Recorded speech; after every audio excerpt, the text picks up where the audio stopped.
اعوذ باللہ من الشیطان الرجیم بسم اللہ الرحمن الرحیم ولن ترضى عنك اليهود ولا النصارى حتى تتبع ملتهم قل ان هدى الله هو الهدى ولئن اتبعت اهواءهم بعد الذي جاءك من العلم ما لك من الله من ولي ولا نصير الذين آتيناهم الكتاب يتلونه حق تلاوته اولئک یؤمنون به ومن یکفر به فاولئک هم الخاسرون۔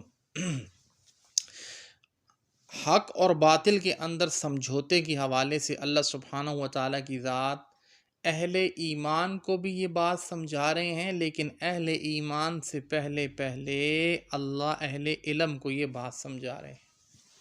جو کتاب کا علم رکھتا ہے اگر اس کو یہ بات سمجھ میں آ گئی تو پھر اہل ایمان کو بھی انشاءاللہ آ جائے گی۔ اللہ پاک کیا فرمائے؟ وَلَن تَرْضَىٰ، ہرگز نہیں راضی کر سکیں گے آپ ان یہود و نصارہ کو، عَنْکَ الْیَہُودَ وَلَا النَّصَارَىٰ، نہ یہودیوں کو اور نہ ہی نصرانیوں کو آپ کسی بھی صورت میں راضی نہیں کر سکتے۔ ایک شرط اس کے لیے ہے، حتیٰ کے ساتھ، تَتَّبِعَ مِلَّتَهُمْ، ان کے دین کی پیروی شروع کر دو۔ وہ تمہیں یہودی بنا لیں، وہ تمہیں نصرانی بنا لیں، وہ تمہارے بالوں کا ہیئر سٹائل جو ہے وہ اپنی طرز پر لے آئیں، تمہارے لباس کا جو سٹائل ہے وہ اپنی طرز پر لے آئیں، تمہیں اپنے کلچر میں مکمل ڈھال لیں، اور تم سنت زندگی کا اہتمام سوچنا تو درکنار تمہارے وہم اور گمان سے بھی نکال دیں۔ تمہیں یہ خبر نہ ہو کہ میں نے کھانا کیسے ہے، میں نے پینا کیسے ہے، میں نے معاشرے میں رہنا کیسے ہے، میں نے بڑے اور چھوٹے کے ساتھ کیسے معاملات کرنے۔ قل ان ھدی اللہ ھو الھدی، کہ اللہ پاک ان کے دین کا جب تک تو پیروکار نہ بن جائے تب تک یہ تم سے راضی نہیں ہوں گے۔ اے نبی جی، قل ان ھدی اللہ، آپ ان سے کہہ دے کہ جو راہ اللہ بتلا دے وہی راہ سیدھی ہے، کہ مجھے میرے رب نے جو راہ بتلائی ہوئی ہے میں اسی کی پیروی کرتا ہوں۔ لکم دینکم ولی دین، تمہارے لیے تمہارا دین ہے اور میرے لیے میرا دین ہے۔ میں ایسا نہیں کر سکتا کہ تمہیں راضی کرنے کے لیے یہ کہتے ہیں نبی علیہ السلام کو تو ایک ذریعہ اور سبب بنایا تھا باتوں کے سمجھانے کا، اصل کلام تو امت کے ساتھ ہے۔ وَلَئِنِ اتَّبَعْتَ أَهْوَاءَهُمْ بَعْدَ الَّذِي جَاءَكَ مِنَ الْعِلْمِ، بات آ گئی اہل علم پر۔ وَلَئِنِ اتَّبَعْتَ أَهْوَاءَهُمْ، اور اگر بالفرض تو تابعداری کرے ان کی خواہشوں کی، بعد الذی جاءک من العلم، بعد اس کے کہ آپ کے پاس یہ علم آ گیا، یعنی آپ کو اس چیز کا علم ہو گیا کہ یہ کام تو میں ٹھیک نہیں کر رہا۔ ما لک من اللہ من ولی ولا نصیر، تو پھر یاد رکھیں جاننے کے باوجود بھی، اگر ما لک من اللہ من ولی ولا نصیر، جاننے کے باوجود بھی اگر آپ نے ایسا کیا، میری ذات کو چھوڑ کر ان کو خوش کرنے کی کوشش کی کہ یہ مجھ سے راضی ہو جائیں، تو یاد رکھیے گا پھر ما لک من اللہ من ولی ولا نصیر، ایسے دن میں دنیا کے اندر بھی آپ کو ذلت کا سامنا کرنا پڑے گا۔ اور آج آپ دیکھ لیں کیا ہو رہا ہے، ایسا ہے نہیں ہے؟ آپ کو دنیا کے اندر بھی ذلت کا سامنا کرنا پڑے گا، من ولی ولا نصیر، اور نہ ہی اس کے اندر آخرت میں بھی آپ کا کوئی مددگار ہوگا، نہ دنیا میں کوئی مددگار اور کوئی آپ کا دوست ہوگا، اور نہ ہی آخرت میں کوئی آپ کا مددگار اور آپ کا کوئی دوست ہوگا۔ ہاں، جو جس کے ساتھ ہوگا، آقا علیہ الصلوۃ والسلام نے فرمایا وہ اس کے ساتھ اس کا حشر کیا جائے گا۔ جو جس کے ساتھ ہوتا ہے اس کے ساتھ ہی اس کا حشر ہوتا ہے۔ کہ اگر جاننے کے باوجود بھی آپ نے اقتدار کو ہاتھ میں رکھا، اقتدار کو ہاتھ میں رکھنے کے لیے چیزوں کو اہمیت دی، دنیا کو اہمیت دی، عہدوں کو اہمیت دی، اور میرے حبیب اور اللہ سبحانہ و تعالیٰ کی ذات کو چھوڑ دیا، تو پھر یاد رکھو ایسا ہی ہے کہ اللہ پاک فرما رہے ہیں من ولی ولا نصیر۔ دنیا کے اندر یہ عارضی ہیں، یہ سارے۔ فرعون کے ساتھ کتنا بڑا لشکر تھا، کہاں چلا گیا؟ پانی کے اندر غرق ہو گیا۔ موسیٰ علیہ السلام کے ساتھ چند ایک لوگ تھے، اللہ نے فلاح اور کامیابی دے دی. پورا قریش، پورا مکہ مشرکین سے بھرا پڑا تھا. یہودی، عیسائی اور مشرکین تعداد میں اتنے کثیر تھے کہ دگنے تگنے کی بات نہیں، اس سے بھی کئی درجے زیادہ تھے. لیکن نبی علیہ الصلوۃ والسلام، عمر، ابوبکر، علی رضی اللہ تعالیٰ عنہ چند ایک ہی لوگ تھے. اللہ سبحانہ و تعالیٰ کی ذات نے کیوں حق اور باطل کا سمجھوتا نہیں کیا؟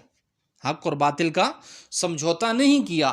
اللہ نے کہا ہے نبی جی چھوڑ دیں اس جگہ کو اور چلے مدینے میں، تو اپنے دل کے اوپر صدمے کے ساتھ ہاتھ رکھ کر کہا آمنا و صدقنا، یا اللہ تو لے لے تب بھی تیرا، تو نہ دے تب بھی تیرا، دے دے تب بھی تیرا، دے دے تب بھی تیری کائنات ہے، نہ دے تب بھی تیری. یہاں تک کہ کائنات کو پیش کیا گیا. فرشتے آگے کہہ رہے ہیں، اللہ پاک کہہ رہے ہیں آپ کے لیے ان پہاڑوں کا سونے کا بنا دوں، جہاں آپ جائیں گے آپ کے ساتھ ساتھ چلیں گے. تو کیا فرمایا؟ نہیں. کس چیز کو پسند کیا؟ اللہ سبحانہ و تعالیٰ کی ذات کو، اور اللہ سبحانہ و تعالیٰ کی ذات کو جو چیز پسند تھی اس کو. دنیا تو ویسے ہی متاع الغرور، ایک مکھی کا پر، مچھر کا پر ہے، اس کی تو کوئی حیثیت ہے ہی نہیں. میں ولی ولا نصیر. اے نبی جی آپ ایمان والوں سے یہ کہہ دیجئے کہ مالک من اللہ، کہ اگر انہوں نے ایسا کیا، ان کی اتباع کی، یہود و نصارہ کی، تو پھر ایسا دن آنے والا ہے جس دن یہ دائیں بائیں دیکھیں گے ان کو کوئی دکھائی نہیں دے گا، اور پھر آخر کار یہ آپ کے پاس بھاگے بھاگے آئیں گے تو آپ بھی ان کی سفارش نہیں کرنا پسند کریں گے. الذین آتیناہم الکتاب یتلونہ حق تلاوتہ. الذین آتیناہم الکتاب، وہ لوگ جن کو ہم نے کتاب دی، یتلونہ حق تلاوتہ، اس کو پڑھتے ہیں اس کا حق ادا کرنے کے ساتھ. یہاں پر صحابہ کرام رضی اللہ تجمعین نے مختلف اقوال بیان فرمائے ہیں. حضرت عمر رضی اللہ عنہ فرماتے ہیں کہ حق تلاوت یہ ہے کہ جنت کے ذکر کے وقت سوال جنت ہو، اور جہنم کے ذکر کے وقت اس سے پناہ مانگی جائے. تلاوت خوشخبری آئے جس میں خوشخبریاں ہوں، جنت کا تذکرہ ہو، تو حضرت عمر رضی اللہ عنہ کا یہ معمول تھا، وہ خاموش ہو جاتے تھے. نبی علیہ الصلوۃ والسلام کا بھی معمول یہ تھا کہ حضرت صلی اللہ علیہ وآلہ وسلم جب کوئی رحمت کی آیت کا ذکر کرتے اور تلاوت فرماتے تو پھر تھوڑی دیر ٹھہر جاتے اور اللہ سبحانہ و تعالیٰ کی ذات سے رحمت طلب کرتے تھے. اور جب کوئی عذاب کی اور سخت آیات آتی تو اللہ سبحانہ و تعالیٰ کی ذات سے پناہ مانگتے تھے. تو یہ تلاوت کا یہ تلاوت کا حق ہے. ابن مسعود رضی اللہ عنہ فرماتے ہیں حلال و حرام کا جاننا، کلمات کو ان کی جگہ رکھنا، ہیر پھیر نہ کرنا، یہی تلاوت کا حق ہے. حسن بصری فرماتے ہیں واضح آیات پر عمل کرنا، متشابہ آیات پر ایمان لانا، اور مشکلات کو علماء کے سامنے پیش کرنا حق کی تلاوت کے ساتھ پڑھنا ہے. حضرت ابن عباس رضی اللہ عنہ سے بیان ہے،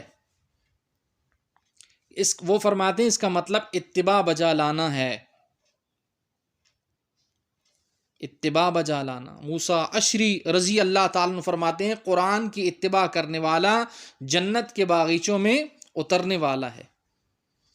تو یہ تلاوت کا حق، سب سے پہلے بنیادی حق یہ ہے.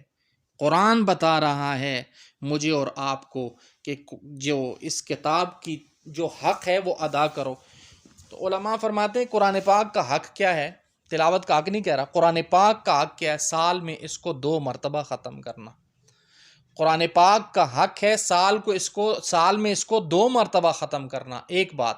دوسری بات، الذین آتیناہم الکتاب یتلونہ حق تلاوتہ، کہ جب تلاوت کرتے ہوئے اس کے اعراب کو، مدہ کو، غنہ کو اچھے طریقے سے پڑھنا اور اس کو سیکھ کر پڑھنا، اس سے قرآن کے حسن کو اضافہ ملتا ہے.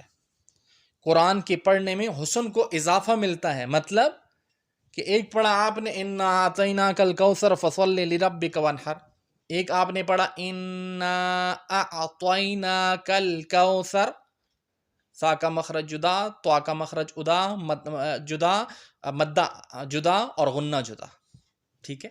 اب اس میں کتنا نور بن رہا ہے. اور یہ واحد کتاب ہے، یہ واحد کتاب ہے جو فرشتے پڑھنا نہیں جانتے، جہاں پڑھی جاتی ہے وہاں آ کر سنتے ہیں. قرآن ایسی کتاب ہے جس کو فرشتے پڑھنا نہیں جانتے، جہاں پڑھی جاتی ہے فرشتے آ کر اس کو غور سے سنتے ہیں. اس لیے گھروں کے اندر تلاوت کا اہتمام کیجئے. گھروں کے اندر تلاوت کے اہتمام کی برکت سے آپ کے گھروں میں اللہ کی رحمتیں آئیں گی، فرشتوں کا نزول ہوگا، چہرے پر رونق آئے گی، اور دل کے اندر جو بھی روحانی بیماریاں ہیں، کدورت ہے، نفرت ہے، کینہ ہے، حسد ہے، بغض ہے، اس کی اینٹی بائیوٹک قرآن کی آیات ہیں. اولئک یؤمنون بہ ومن یکفر بہ فاولئک هم الخاسرون. وہ لوگ جن کو ہم نے کتاب دی وہ اسے پڑھتے ہیں، جو حق ہے اس کے پڑھنے کا وہی اس پر یقین لاتے ہیں، اور جو کوئی منکر ہوگا ومن یکفر بہ فاولئک هم الخاسرون، اور جو کوئی منکر ہوگا اس پر عمل نہیں کرے گا تو وہ نقصان اٹھانے والوں میں سے ہو جائے گا. اللہ سبحانہ و تعالیٰ کی ذات عمل کی توفیق عطا فرمائے. جزاکم اللہ خیر.